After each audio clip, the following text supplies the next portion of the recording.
Today's film is not necessarily a good-bad film, but it is a very highly divisive film, which actually earned 5 Golden Raspberry Award nominations when it first came out, including Worst Picture.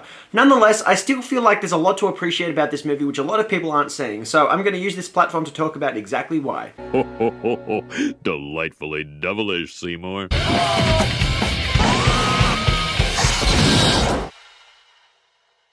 Yes, everybody, welcome back to Delightfully Devilish, the show where we discuss films that all at once meet the criteria of being the good, the bad, and the ugly. I'm your host, Jukebox Harry, and today we're going to be looking at the creation of a director who has won both an Academy Award for Best Director and a Golden Raspberry Award for Worst Director. Year of the Dragon is a 1985 neo-noir thriller directed by Michael Cimino and written by Oliver Stone. Oliver Stone actually wrote this film because he was promised funding for Platoon if he not only wrote the script for this movie, but actually did it on a reduced salary. Unfortunately, producer Dino De Laurentiis actually reneged on that promise. But Oliver Stone was able to successfully make Platoon, which won a lot of money at box office and several Academy Awards. Year of the Dragon, on the other hand, that film bombed at box office, so sucks to be him. That's what you get, dumbass. The late Michael Cimino is a director that I've always had a very personal interest in, and I studied a lot of him back in year 12. He is the director behind The Deer Hunter, which won the Academy Award for Best Picture and Best Director, and Heaven's Gate, a colossal box office failure which not only won him the Golden Raspberry Award for Worst Director, but actually bombed so hard that it caused studios to start taking more control over their films after directors had started taking control over them during the 1970s. Every single film that Michael Cimino directed after The Deer Hunter actually went on to become a colossal failure, both at the box office and in terms of critical response, and Year of the Dragon is no exception, even though it also earned 2 Golden Globe nominations, a César Award nomination for Best Foreign Film, and has been cited as one of Quentin Tarantino's favourite movies. It was also accused of racism when it first came out by a lot of Chinese American groups, and that's a topic I'm going to be discussing at the end of the video. I first watched Year of the Dragon back in year 12 when I was studying the director. For some reason I went in expecting an action movie, I'm not exactly sure why, but I didn't get that. I got a movie that was relatively long and very slow. Nonetheless, Mickey Rourke's leading performance, that was what really sold the movie for me, so that encouraged me to come back and watch it a second time years later, even though I didn't necessarily like it the first time. The second time I watched it, I enjoyed it a whole lot more. My expectations were set, the performance of Mickey Rourke was once again great, and I just had much better time. So for today's review, this is going to be my third viewing of Year of the Dragon. Year of the Dragon begins during a festival in Chinatown when a man is murdered in the middle of a restaurant. One of many murders as part of an uprising in Chinese organized crime. The rumor is that Jackie Wang was more than the unofficial mayor of Chinatown, that he was also the head of a secret triad. There's no triads in New York. There is no war in Ba Sing Se. And Mickey Rourke plays our protagonist. Who are you? Just ask for Stanley White. Of course our protagonist is a white man, white by name, white by nature. You know, in the source novel, the character's name was Arthur Powers. Stanley is a decorated police chief who has been assigned to work the New York City's Chinatown, where the Chinese triad syndicates have had a long, uneasy truce with the police. Lou, I've been down there one goddamn day. Doesn't take a genius to figure out something's going on. Stanley is also a Vietnam War veteran. You're not in Vietnam here, Stanley. There the difference was I never saw the goddamn enemy. Here they're right in front of my eyes. They got no place to hide, no jungle. Stanley, this is just like the South Bronx and Red Hook. You got a bunch of juvenile delinquents, youth gangs. Call them what you want. Snot-nosed, chinks, scumbags. Now go and kick their asses. The word chink actually gets thrown around quite a bit in this film, mainly by this character. You can make a game of drinking every time he says it. Youth gangs? Lou, these are midget hitmen. Midget hitmen? Are you going up against an army of mini-me's? Got a thing for chinks. Not Asians. Stanley also has a tumultuous relationship with his wife, Connie. I just want to know why you're so angry all the time. Well, Stanley, it's because you have become an arrogant, self-centered, condescending son of a bitch. Their relationship has been damaged by Stanley's relentless work ethic and their failure to have a child. It's clear as ice. If you really wanted a kid. Of course I want a kid. No. You take care of yourself a bit. You'd sleep decent hours. You'd eat regular. You'd take your vitamins. You promised me you'd take your vitamin E. I pay $50 for this. And you'd throw me once in a while at the right time of month. How the hell do we stand a chance when you're not even home for a week at a time? Hey, I'm sorry. Yeah, I know you're sorry. You said that last month and the month before that. All right, I'll tell you what. Next month, we'll take a weekend off.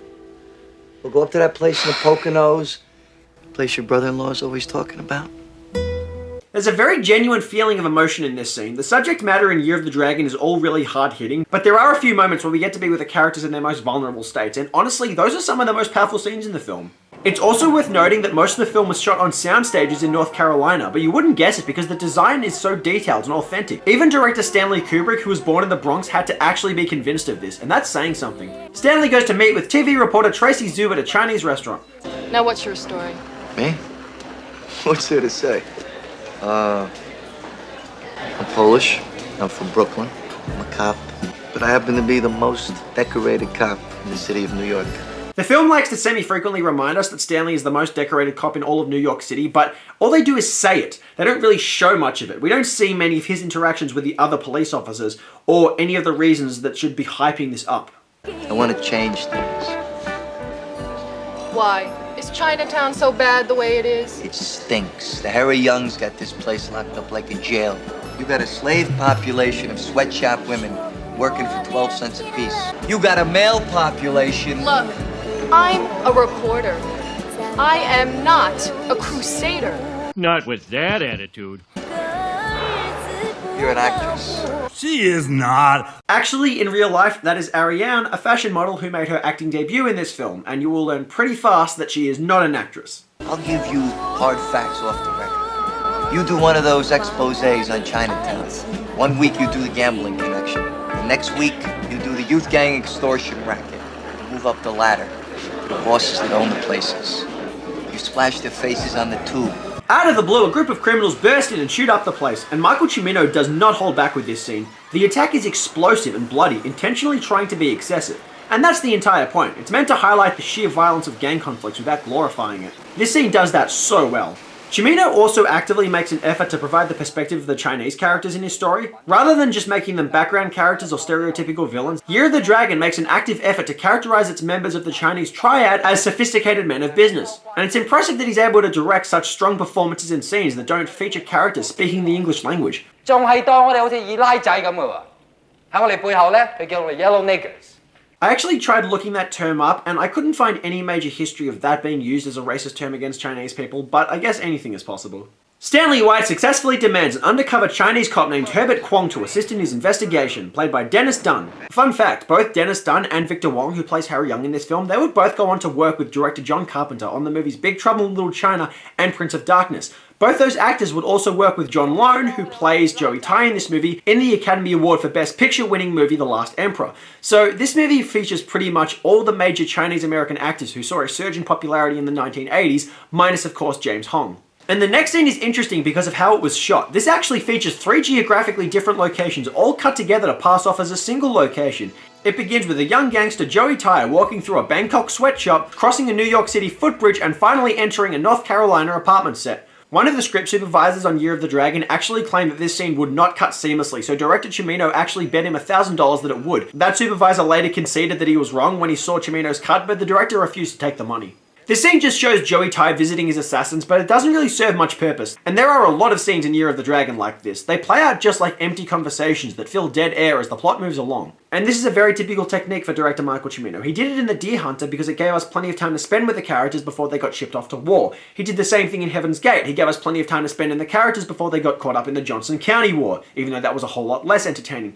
Unfortunately, in Year of the Dragon, the plot gets set in motion from the beginning because the first thing we see is a guy getting murdered. So the fact that it goes from that to slowing down exponentially really just makes the movie progress along at a sluggish pace. Considering that all this time could be spent actively trying to characterize everyone more instead of having them just fill the dead air, this seems like a wasteful decision. And we're actually nearly an hour into the film at this point. Stanley goes to Joey Tai's establishment to meet his wife for dinner, but she spots him having a conflict with Tracy and becomes infuriated at him for showing up late. You should try our exploding lobster. My chef does it better than anybody in the world. I actually tried Googling exploding lobster and it took me to this Urban Dictionary definition and this YouTube video. Upon further research, it turns out that this is an actual thing. It's something that you find at upscale lobster houses. I wouldn't know, I'm a vegan. This is not the Bronx or Brooklyn. It's not even New York. It's Chinatown, Pike. Forget it, Marge! It's Chinatown! Joey tries to negotiate a deal with Stanley to grant himself immunity and allow himself to continue to rise as a dominant triad figure, but Stanley refuses. How much then? I'll take the same amount that you're gonna make off your next 50 keys of heroin.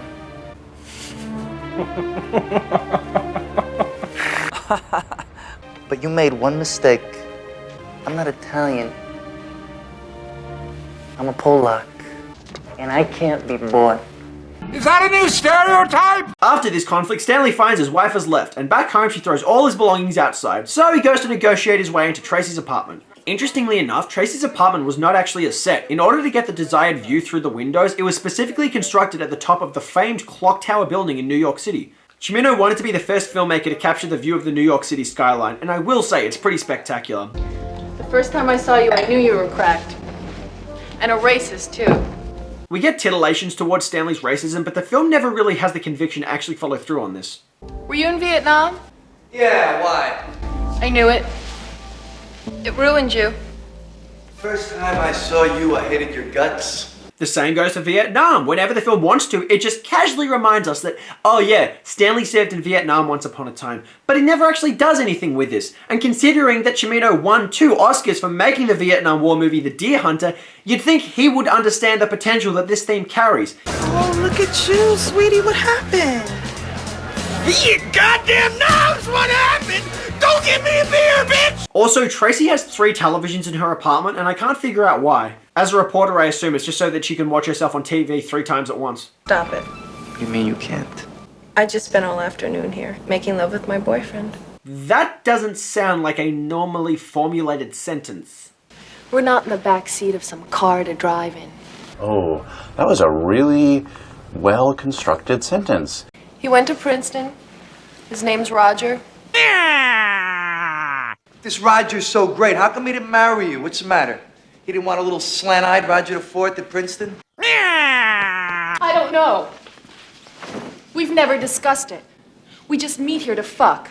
I don't know how much of the fault in this character lies on the shoulders of actress Ariane, or on the writing of Oliver Stone, or the directing of Michael Cimino, but either way, she's just terrible. Stanley semi-forces her into a sexual encounter, but I feel like this scene should have been more aggressive. Michael Cimino actually said he wanted to contrast protagonist Stanley Wyatt with antagonist Joey Ty by having the protagonist be all rough and gritty, but having the antagonist be all attractive and suave. He wanted the one separating factor between the two of them simply being that Stanley is the character we're meant to root for because he's a police officer. But I feel like he doesn't really grasp that. This sentiment echoes in the next scene when Stanley commands the New York Police Department to take down the Chinese crime syndicates. I want to disrupt the entire commerce of Chinatown.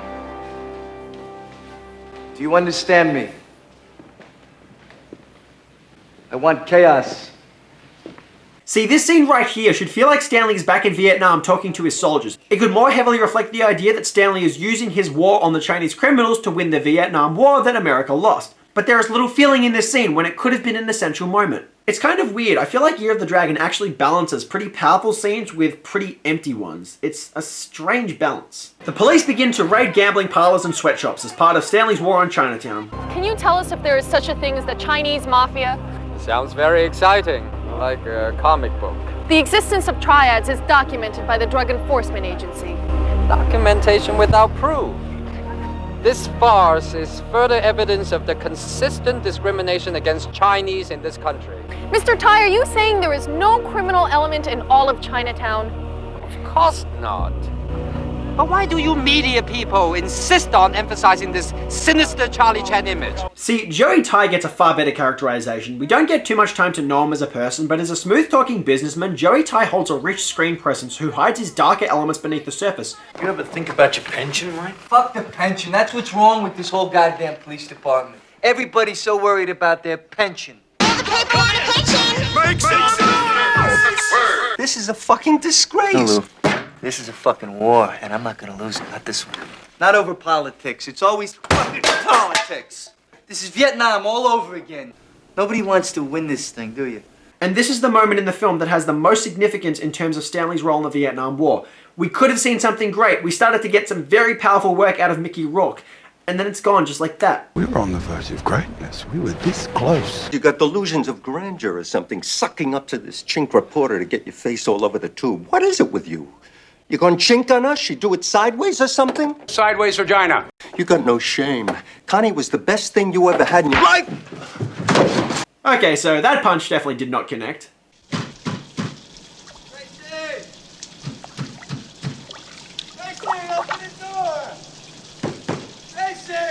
Aren't you gonna turn the shower off? These are my Chinese books. I'm moving in. That came out of nowhere. Fake laugh, hiding real pain. Why am I laughing? Because you suck. I love you. Wow, more things just coming out of nowhere. Yeah, I don't believe that at all. Did you hear what I said? I really wish I didn't. We gotta clear the air between us. We gotta talk it out. So talk. I don't know what got into me with this Chinese girl. I don't know either. The romantic chemistry between you two does not seem natural at all. You used me up, Stanley, and then you burned me down. And I was a rock. I carried the cross with you in Brooklyn and in Queens. I lived in a fucking war zone with you. And now you're gonna go off and have babies with a woman 10 years younger than me. I don't understand how it is that Stanley's wife actually gets more characterization than he does, but she's really good. Now will you get out of here before I start to cry? And I don't want to do that. Not in front of you. Carolyn Carver only has a few scenes in Year of the Dragon, but every single moment she's on screen, she is great. She finds the emotional core of the story like no one else is able to.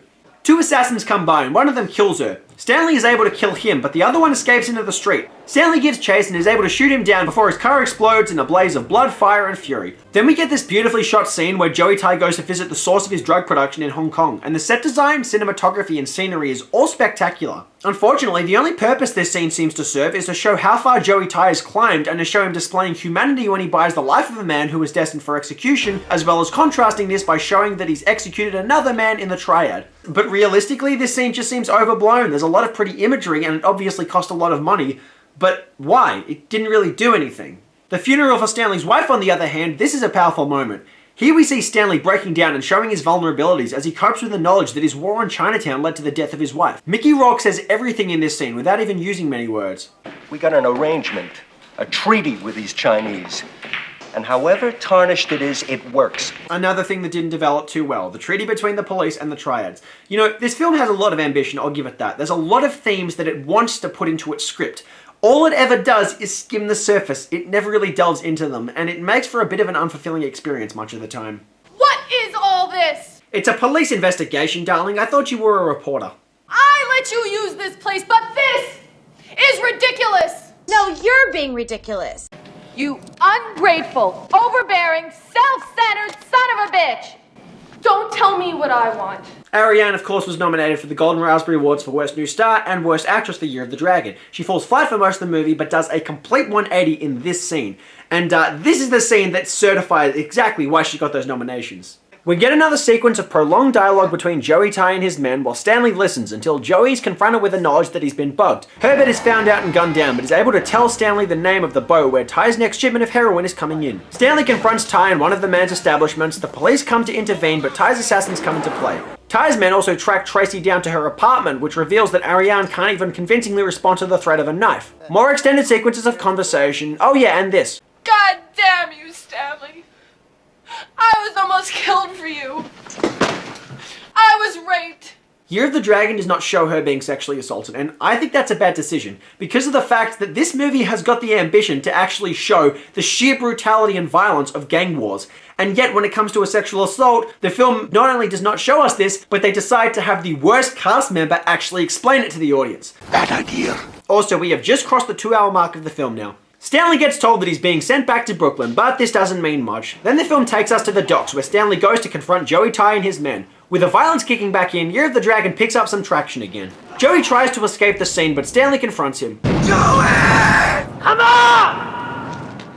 Things come full circle on a train bridge as the two run towards each other, guns blazing. There is no telling who is going to come out on top in this scene, but the tension is raw and very aggressive. Stanley is able to successfully gun down Joey, and as the police descend on the scene, Joey opts to commit suicide instead of losing the respect he has gained. And that's the film's climax. It kind of just comes out of nowhere. The movie has moved along so slowly that it feels very stilted most of the time, and when this happens, it doesn't really feel like we've successfully built up to it. It just kind of happens, and then it's gone in the blink of an eye. Pacing is a major issue in Year of the Dragon. The film ends as Tracy reports on Joey Ty's funeral, and Stanley goes to meet with her. You were right, I was wrong, sorry. I'd like to be a nice guy. I would. I just don't know how to be nice. That line does not make a fraction of sense, and director Michael Cimino agrees with that. In the original script, the line said, well, I guess if you fight in a war long enough, you end up marrying the enemy. And that would have perfectly summarized the film and the character Stanley, but the producers decided to veto that for reasons that have never been explained. Cimino determines that that must be because of political correctness, and that's very likely, but they really butchered it by doing that. Stanley and Tracy embrace as the film comes to a close. This is a rotten way to end it. Is Year of the Dragon a good movie? It's hard to say. Year of the Dragon is one of the most divisive films that I've ever actually reviewed on this show because there is a lot about it that I really like, and there's a lot about it that I really don't like. It's up there with Cecil B. Demented and In the Mouth of Madness, but like both those films, it was a very enjoyable viewing experience with a lot of rewatch value. I fully expect that I'm going to watch it again one day. I feel like most of the strengths and weaknesses in Year of the Dragon fall onto the shoulders of director Michael Cimino because the man is brilliant, but he is also very self-indulgent. Now, I love Thunderbolt and Lightfoot, and The Deer Hunter is one of my favorite movies, but The Sicilian is fucking awful. Heaven's Gate was underwhelming, and Sunchaser and Desperate Hours were both just very forgettable movies. See, Year of the Dragon sits right in the middle of both those two sides of the spectrum. It teeters on good and bad at the same time. One of Michael Cimino's trademarks is that he likes to tell slow stories. In the context of a neo-noir film, that makes sense, but he fails to give the film enough interesting material to actually support that. There is no mystery in Year of the Dragon, which is the core of any noir story. We're completely aware of what's going on all the time since we get a perspective from both Stanley White and Joey Tyer's side of the story. I feel like the best approach that he could have taken to this film would be to make it a story with two parallel narratives running at the same time, about the hero and the criminal, just like American Gangster. Ridley Scott balanced that perfectly, and that is one of my all-time favorite movies. Cimino outlined in interviews that this was his kind of ambition, but I personally don't feel that he succeeded. This is primarily because the majority of Joey Tyer's scenes are repetitive business conversations which all have the same degree of minimal impact. Stanley White gets a bit more versatility in his conversations, but it's still largely a mix of tedious small talk and empty romantic scenes, which most of the time prove to fall pretty flat. His scenes with his wife actually go beneath the surface and reveal the vulnerabilities of the character, but the only scenes that prove to characterize him as a strong police officer are the action scenes. These are the most powerful moments in the film, and yet they are very few and in between. Among all these scenes, Michael Cimino tries to explore Chinese-American relations, the media, the Vietnam War, racism, police truce with gangs, Stanley's desire to be a father, and more. Yet it never really commits to any of this. All of these themes get reduced to a couple of sentences throughout the film as the narrative follows an established crime thriller formula. It pretends to be something more sophisticated by touching upon all of these, but it only ever skims the surface and fails to utilize their full potential. It's hard for me to tell whether this is a result of Michael Cimino or the producers because they were the ones who were granted final cut privilege over Year of the Dragon. But considering that Michael Cimino does have a track record for telling slow, long stories with little dramatization that are very heavily contrasted by moments of very raw intensity, I do think I need to point the finger at him. And I will say, this is one of the better examples of him as a filmmaker because it's not ridiculously long, running at just over 2 hours, but I still feel like it's 20 minutes too long. You could either trim 20 minutes off this movie, or you could spend those 20 minutes trying to show us some actual characterization instead of just showing us business small talk. Nonetheless, Cimino does command two powerful things out of the film, and one of them is the visual style. Michael Cimino is an absolute visionary, and as much as Heaven's Gate is an overblown and self-indulgent experience, the imagery is remarkable. And Year of the Dragon is similarly wonderful with its imagery, as well as being objectively a better film. The cinematography is spectacular, lingering with a lot of long tracking shots that allow the characters plenty of time to act without cuts and giving the audience plenty of time to see the full display of detail in the production design. And it's still surreal to think that most of the film was actually shot on sets because the detail is just wonderful. When things get especially intense in the action scenes, Year of the Dragon reaches its visual peak. The editing is steady, the shots linger for just long enough, and the display of violence is fairly brutal. It's a tasteful use of excess, and I wish the film gave us more of this. Even when I wasn't entertained watching Year of the Dragon, I was definitely sucked in by the imagery. That and the musical score. The Golden Globe nominated soundtrack by David Mansfield is beautiful, particularly the acoustic moments. The other thing Michael Cimino was properly able to command in Year of the Dragon is a powerful central performance from Mickey Rourke. The character Stanley White doesn't receive enough characterization to live up to the actor's talents because the script comes up short on Stanley's memories from Vietnam, his relationship with Tracy, and his racist undertones. But Mickey Rourke naturally carries an effective balance between the character's intelligence and his hard edge. Stanley White maybe shouldn't be as likable as he ends up being, but Mickey Rourke is naturally like that. He has your sympathies in his grasp, and when he gets especially vulnerable in the scenes with his wife, that's when we get a real perspective on the actor's talents. Year of the Dragon features one of the best performances of Mickey Rourke's career, and he's actually playing a character that's 15 years older than himself in real life. And John Lone is pretty spectacular too. Joey Tye doesn't get too many dimensions, but John Lone plays him with a consistent charm charm and sophistication. He's really restrained and good with his words. John Lone was actually given the titular role in the film The Last Emperor, partially off of Michael Cimino's recommendation, and it is definitely not difficult to see why when you watch the movie. And like I said, Carolyn Carver is wonderful. She only has a few moments in the film, but they're really some of the best. Her emotional performance is stunning, and her chemistry with Mickey Rourke is just beautiful. But unfortunately, the same standard of acting cannot be seen from Ariane. In all fairness, she's a fashion model, not an actress, and she only ever appeared in one movie after this, and that was a cameo role in King of New York. And it's not hard to see why. She either falls completely flat or goes ridiculously over the top. Tracy Zhu is mostly a background character whose relationship with Stanley seems pretty forced and lacking in any real substance. The Los Angeles Times summarized the character as being there to fulfill all Oriental woman fantasies, and that I can easily believe. But also, the film itself fails to contrast Stanley's attraction to her to his supposed racial hatred towards the other members of the Chinese crowd. So Year of the Dragon fails to delve into the intersectionality between racism and racial fetishization. Now, you can't blame Marianne for that, but she is definitely miscast. And if you're wondering why Michael Cimino tried to force a performance out of someone who was very obviously not right for the role, remember, he also cast Highlander star Christophe Lambert to play the Italian Salvatore Giuliano in the film The Sicilian. As a final note, when it comes to discussing the idea of racism in this movie, I can't personally say that I see Year of the Dragon as a racist film. It's difficult for me to be certain because I am a white person. I'll never know what it's like to actually grow up as a minority in a white imperialistic society. And considering that back in the 1980s, I think portrayals of Chinese people in Western media would be a lot less big than they are now. So since this is one of the big mainstream portrayals back then, this could definitely be seen as boxing people in. Nonetheless, I can't say that I think that the portrayals of Asian characters in this film are racist. Michael Cimino actually spent a year and a half researching Chinese culture and history to make sure that it was represented accurately in this film. And I feel like the main source of racism in this movie is the fact that it's a film that deals with racism, not that it is a racist movie. The majority of the racism actually comes from the white characters who look down on the Chinese characters because of their frustrations towards them, or Stanley White, who sees them just as other Asians that he has to beat in a war. So I personally would not call it a racist movie, especially considering that since 1985, we have seen a large surge in the depictions of Chinese culture in Western cinema, so representation has gone through the roof. Year of the Dragon gets 5 representations of Chinese identity out of 10. It is visually stunning, it's mostly well acted, and it's occasionally very intense, but it's also slow, very long, and definitely does not live up to its full potential. And that does it for today's episode of Delightfully Devilish, you guys. If there are any more movies you want to see me discuss on this show, please leave them in the comment section below. If you want to see more episodes of this show, please hit that subscribe button. Otherwise, until next time, I have been your host, Jukebox Harry. Peace.